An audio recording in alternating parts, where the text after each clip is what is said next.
Hello बच्चों, welcome to MDH classes. और ये सिर्फ क्लास नहीं, ये है मसालेदार क्लास। जी हाँ, तो हम इकोनॉमिक्स पढ़ रहे थे और इकोनॉमिक्स में हम why money is considered as a medium of exchange already हम कवर कर चुके हैं। नेक्स्ट टॉपिक जो है वो है डिपॉजिट्स विद बैंक। जरा इस टॉपिक को समझते हैं। देखिए, मैं जॉब करता हूँ तो मेरी सैलरी मेरे अकाउंट में आती है, राइट? या मैं कोई लेबर का काम करता हूँ, आप कोई लेबर का काम करते हैं, और महीने के एंड में जब आपके पास कुछ पैसे बचते हैं, ठीक है ना, या स्टार्टिंग में कुछ पैसे बचते हैं, तो आप क्या करते हैं? आप बैंक के पास जाते हैं, है ना, और बैंक से बोलते हैं भाई एक मेरा अकाउंट खोल दो ताकि मुझे पैसे जमा करने हैं। बैंक के पास आप गए, आपने बैंक को बोला कि मुझे पैसे जमा करने, मेरा अकाउंट खोल दो। बैंक ने आपका अकाउंट खोल दिया और आपने उसमें पैसे क्या कर दिए? जमा कर दिए। ठीक, अब डे टू डे नीड के लिए ऐसा तो है नहीं कि आप कुछ बचा के रखेंगे, लेकिन क्या करेंगे? बीच में ATM जाएंगे, बैंक जाएंगे। तो आप बैंक गए और बैंक में जाके आपने क्या किया? बैंक में जाके आपने बोला कि जी मुझे कुछ पैसे मेरे विड्रॉ करने हैं क्योंकि मेरी नीड है। तो बैंक बोलता है निकाल लो जी, आप ही का पैसा है।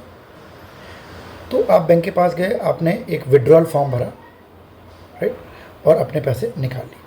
तो ये जो आप अपनी डिमांड पे अपना पैसा निकाल रहे हैं, इसी को बोलते हैं डिमांड डिपॉजिट। आपको नीड थी, आप बैंक गए, आपने अपने पैसे निकाल लिया, इसको क्या बोलेंगे? Demand deposit, right? तो ये भी मॉडर्न फॉर्म ऑफ करेंसी है। इसके अलावा दूसरा तरीका क्या है? दूसरा तरीका, मान लीजिए मैं आपको पढ़ा रहा हूँ, आपने होम ट्यूशन के लिए मुझे बुलाया, आपको मेरा वीडियो अच्छा लगा, आपने मुझे बुलाया कि सर मुझे होम ट्यूशन पढ़ना है। मैंने कहा ठीक है, 5000 रुपीज़ लगेंगे, मैंने पूरे महीने आपको पढ़ाया। अब आपके फादर ने बोला कि सर कैश तो नहीं है, मैं ऐसा करता हूँ एक चेक दे देता हूँ, आप जाइए और चेक अपने अकाउंट में डाल लीजिए, कोई इशू नहीं। मैंने कहा ठीक है, ये भी तो पेमेंट का एक तरीका है, ठीक है ना। तो ये देखिए यहाँ पे चेक बना हुआ है इस बुक में, आप इसको देखेंगे ध्यान से, तो ये चेक बना हुआ है, इस चेक पे ध्यान दीजिए। देखिए सबसे पहले लिखा है कि पे, तो पे में किसका नाम आएगा?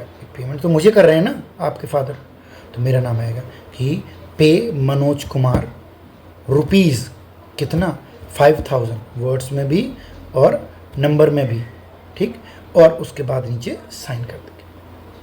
अब अगर आप चेक को ध्यान से देखेंगे तो चेक में एक नंबर दे रखा है 362255 नीचे, ये चेक नंबर होता है।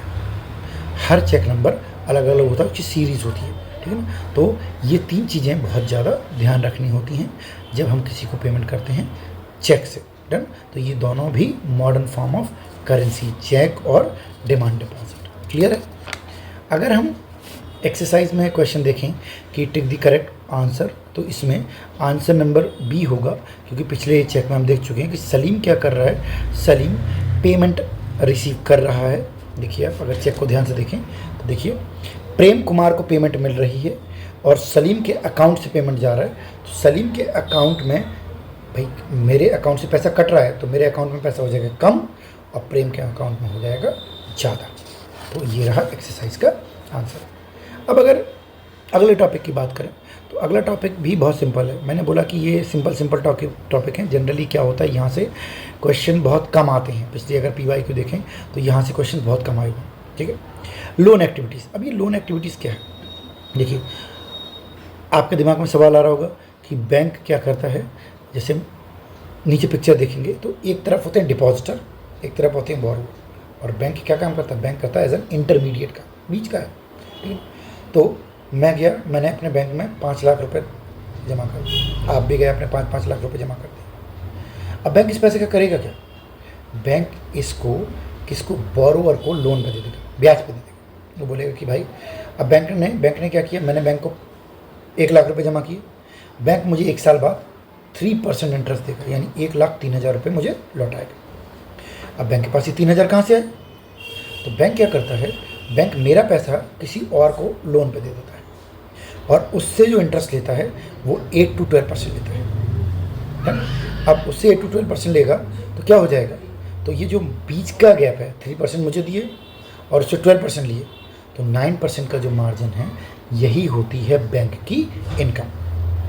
डन। अब आपके दिमाग में सवाल आ रहा होगा कि मैं गया और मैंने 1 लाख रुपए जमा किए, सारे कस्टमर आ गए और सारे कस्टमर ने क्या किया?